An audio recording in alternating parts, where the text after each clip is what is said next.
resultado ainda não definitivo em virtude da tese, mas o tribunal, por unanimidade, rejeitou as questões preliminares e, no mérito, por maioria, julgou improcedente o pedido formulado na ação de investigação judicial eleitoral. Eu também aqui vou acompanhar o eminente ministro relator na questão e eu fico aqui no ponto apontado por Sua Excelência de que, na verdade, nesse caso, nessa hipótese, não há nem prova robusta, nem prova de que o Palácio do Planalto sediou a live do dia 18 de agosto de 2022. Essa imputação deveria ter sido comprovada sem qualquer dúvida razoável por aqueles que ingressaram com a ação. Além disso, e também Sua Excelência, o eminente relator bem salientou, não há nessa live do dia 18/8, não há a utilização de qualquer símbolo da República, de uma biblioteca, de fotografia, ou seja, o que a eminente ministra Carmen Lúcia bem colocou, não há nessa live, além do fato de, eu repito que me parece o principal, nem há prova de que foi no Palácio do Planalto, mas não há a tentativa de utilização de um poder extra, ou seja, de demonstrar que era o presidente da República utilizando o cargo, o poder do cargo para obter votos ou para tentar aqui com maior gravidade influenciar no pleito eleitoral. E isso ficou bem constatado durante toda a instrução e quero aqui parabenizar o eminente ministro relator, ministro Benedito Gonçalves, pela instrução de todas essas AIGs, ministra Carmen, e dizer que às vezes nós do Poder Judiciário somos criticados por fazer ou não fazer. Então, criticados, ponto. Uma das maiores críticas é que a justiça que tardia, a justiça falha, que a justiça atrasa.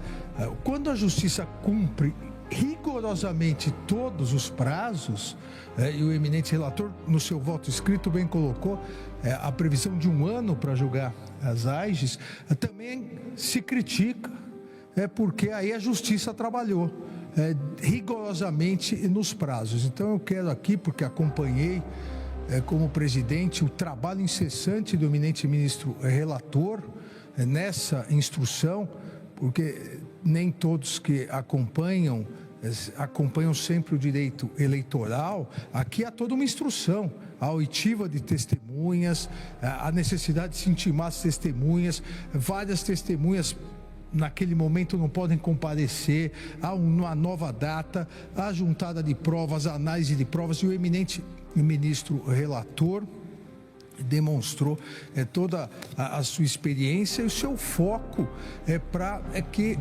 pudéssemos, como estamos, analisar diversas AIGs desde o primeiro semestre interpostas. E me parece que esse é o caminho correto, não só nessas eleições, mas em todas as eleições analisadas. E me parece que esse é o anos depois da eleição, há um certo comprometimento até no eventual resultado dessa AIG. Então fica aqui, ministro Benedito Gonçalves, em meu nome pessoal e como presidente do Tribunal Superior Eleitoral, os agradecimentos da Justiça Eleitoral pela diligente instrução realizada por Vossa Excelência. Voltando aqui, a questão realmente não estão presentes os requisitos legais exigidos para a procedência da AIG. Dessa forma, na preliminar, acompanha integralmente Vossa Excelência, preliminar de violação do devido processo legal, ampla defesa e contraditório, suscitada pelos investigados, não houve de forma alguma, e no mérito também voto pela improcedência da ação e proclamo o resultado. O tribunal, por unanimidade, rejeitou a questão preliminar e, no mérito, julgou improcedente o pedido formulado na ação de investigação judicial eleitoral nos termos do voto do relator, com ressalva parcial de fundamentação dos ministros Floriano de Azevedo Marques e André Ramos Tavares.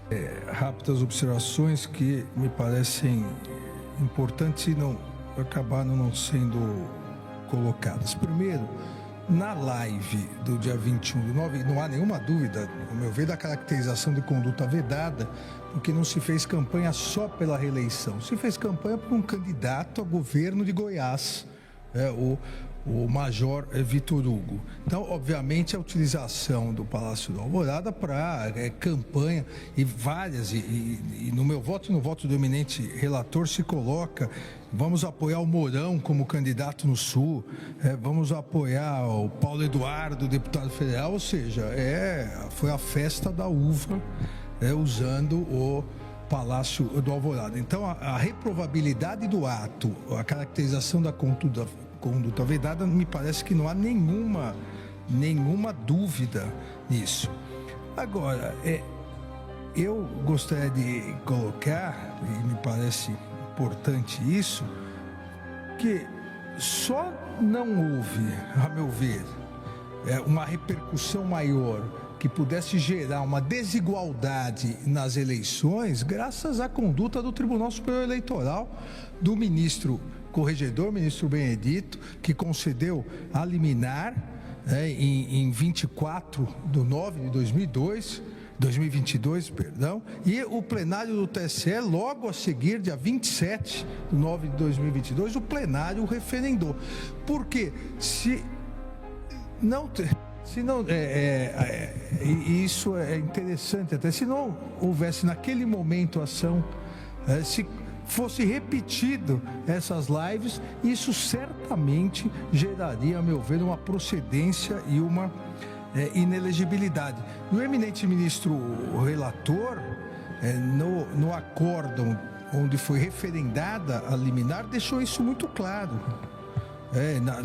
Em vários itens, no item 6 da ementa, que é notório as lives, essa live era exatamente que o próprio investigado dizia que a partir dali faria lives diárias, dedicando, abre aspas, pelo menos metade do tempo para as eleições pelo Brasil, e a pedir voto para todo mundo, e a caracterizar não só a reiteração da conduta vedada, mas aí sim a possibilidade de uma repercussão maior e no desequilíbrio eleitoral.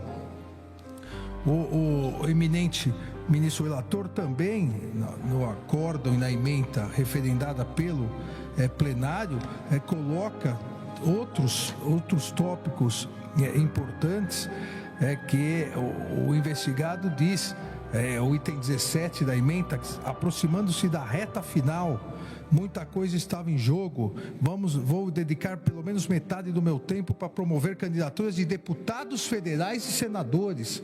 Por isso, muito importante na questão da tese, que não se pode fazer campanha para terceiros, como se pretendia aqui.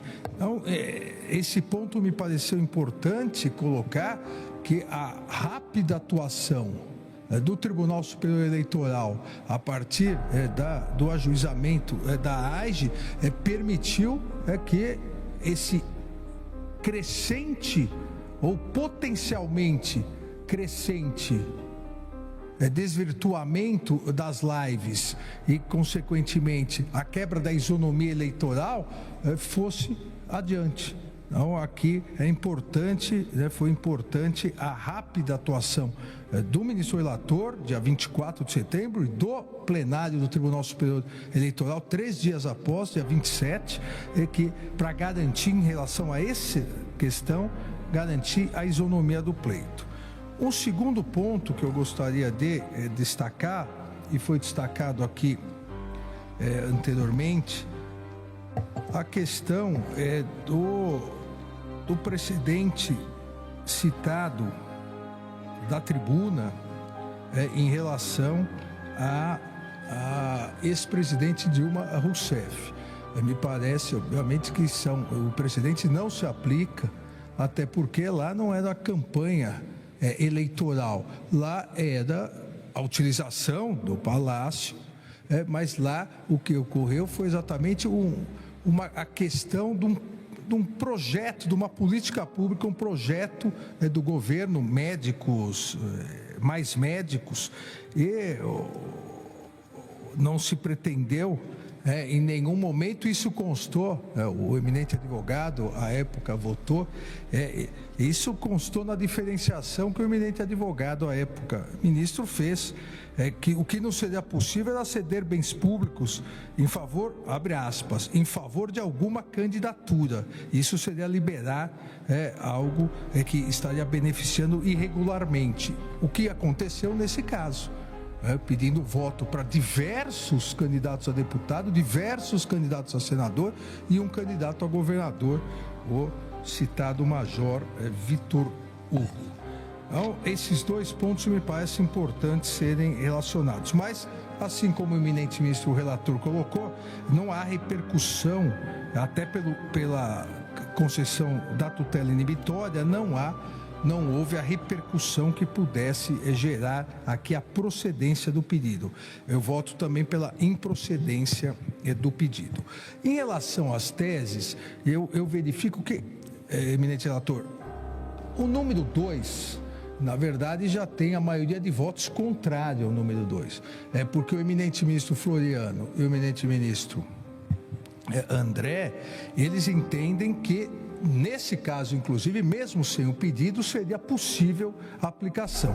Eu entendo, assim como a ministra Carmen, entendo que é possível a aplicação, inclusive, já votei nesse sentido, a aplicação de multa nas AIGs, com base no artigo 73, mas desde que haja o pedido. Então, me parece que aqui não haveria, e ouço o eminente relator, mas não haveria nem a necessidade de se votar esse item 2, que está prevendo algo para o futuro, que a maioria do tribunal já reconhece no presente. Então, a jurisprudência majoritária aqui.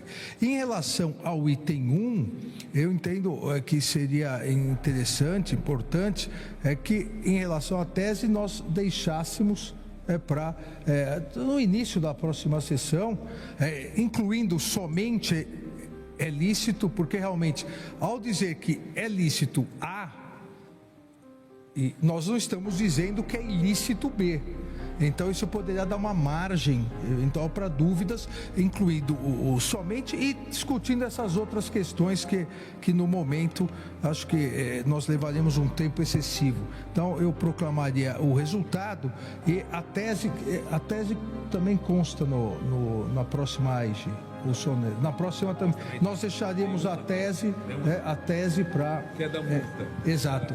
Para complementar o julgamento. Se todos concordarem assim,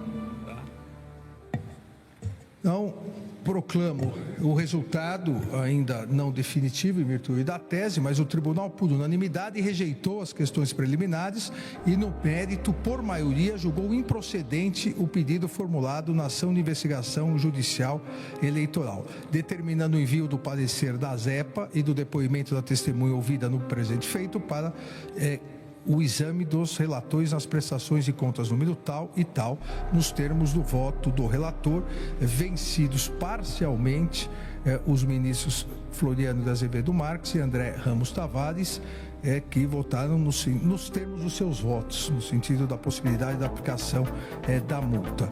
O julgamento fica suspenso para a votação da tese número 1 na próxima sessão.